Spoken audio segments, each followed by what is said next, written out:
Good Wednesday evening, everybody. I'm NBC26 Chief Meteorologist Cameron Moreland. What a difference a day makes.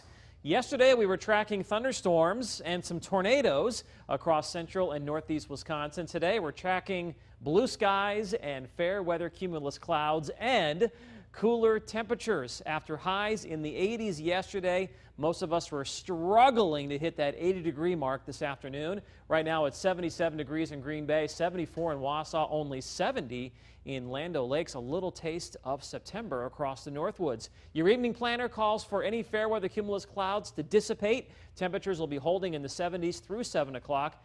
Lower to mid-70s for most through sunset, which is at 8:37. After that, we can expect mostly clear skies and much cooler readings than what we've been seeing. Overnight lows will eventually get down into the 50s. So a much cooler, drier air mass across Wisconsin today. What about as we move into the rest of the week and beyond? I'll have your forecast coming up. NBC26 Live at 5, the skydiving instructor who died after landing in Lake Butimore has been identified. The Winnebago County Sheriff says 55-year-old Paul Olson of Belleville, Wisconsin, near Madison, died yesterday after missing a landing spot during a tandem jump with a student in Omro. NBC26's Brian Miller is live in the Green Bay newsroom with our big story at 5. Yeah, the student, who is not being identified by investigators, was able to swim to shore after the pair landed in the lake. But the instructor, Paul Olson, was found by dive team members about 5 hours after he went into the water. Skydive Adventure near Omro is closed a day after one of its instructors died. He landed in Lake Butimore, about 3 miles away from the designated landing zone. No one comes away a winner from anything like this. This is a tragedy, plain and simple. The victim is 55-year-old Paul Olson, a master skydiving instructor with more than 5,000 jumps to his name.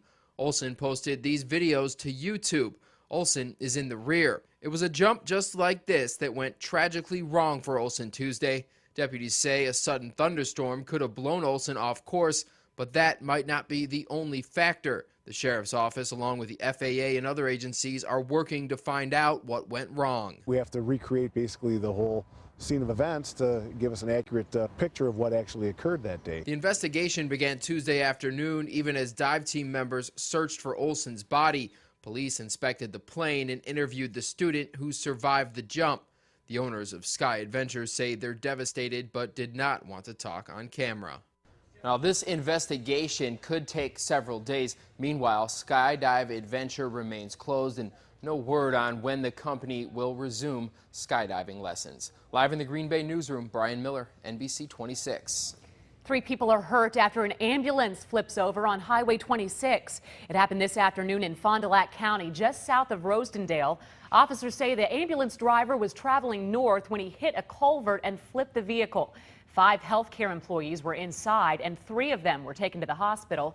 No word yet on their conditions. The remains of a Wisconsin native killed in an Arizona wildfire are returning home tonight.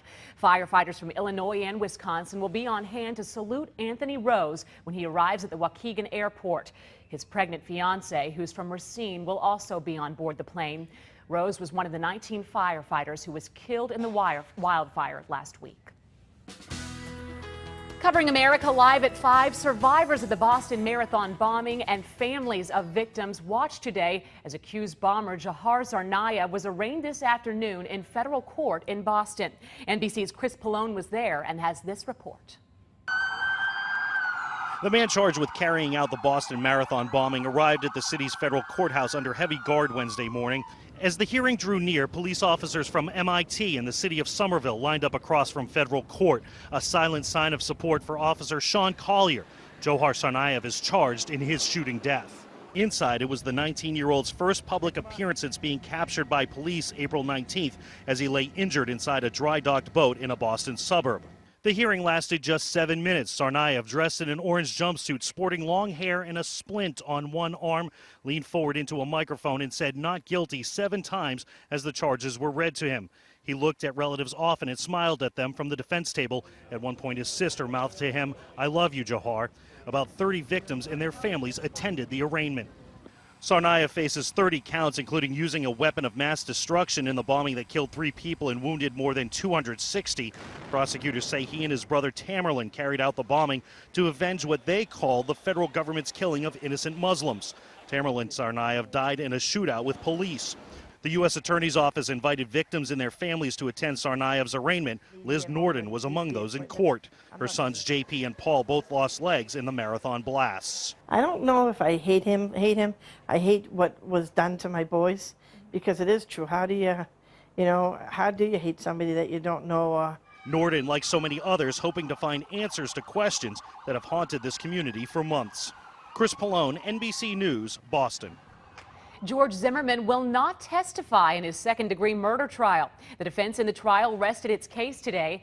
As late as this afternoon, Zimmerman told the judge he had not made a decision on whether or not to testify, but at the end of the day, Zimmerman said he would not. Mr. Zimmerman, have you made a decision as to whether or not you want to testify in this case? Not at this time. The rebuttal from the state has already started. Next, the judge will draft the final instructions for the jury that will include what, if any, lesser charges they might consider in that case. Federal investigators are looking into what caused an Asiana Airlines plane to crash this weekend. 2 people died and more than 180 others were hospitalized when the plane hit the edge of the runway and burst into flames.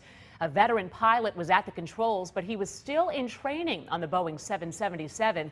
He had a first-time instructor by his side. The head of the NTSB says investigators are looking into the pilot's credentials. More local news now. Democratic lawmakers gathered in Appleton this morning to speak out against the state's new abortion law. The new law forces abortion doctors to have admitting privileges at a nearby hospital and would shut down the Planned Parenthood facility in Grand Chute. But a federal judge has temporarily blocked that portion of the law, and Democrats say they hope that injunction remains in place.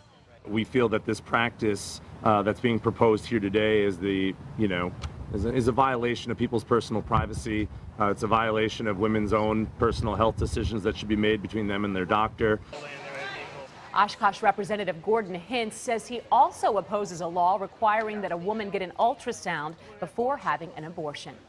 A busy on-ramp to Highway 41 is set to shut down this evening. The 4129 interchange will close at 7 o'clock tonight and will not reopen until 6 a.m. tomorrow, so crews can install more steel support girders. 29 traffic wanting to go northbound on 41 can take 41 southbound to Mason Street and enter Highway 41 through the Mason Street ramp. Menasha is looking for a buyer for the city's shuttered steam plant. The $41 million Menasha Utilities plant shut down about 3 years ago. Now the city's mayor says he's hiring a consultant to help attract a new company. The mayor says the city will consider all types of offers and proposals. The Outagamie County Regional Airport could soon have a new name. A special committee is meeting tonight to discuss the possible change. If it's passed by the committee, the name change proposal would likely go before the county board in October. Still ahead live at 5, we'll show you why Ashwaubenon is set to be a big name in the world of professional bowling. Plus, get a look at the city of Appleton's new and improved Houdini Plaza.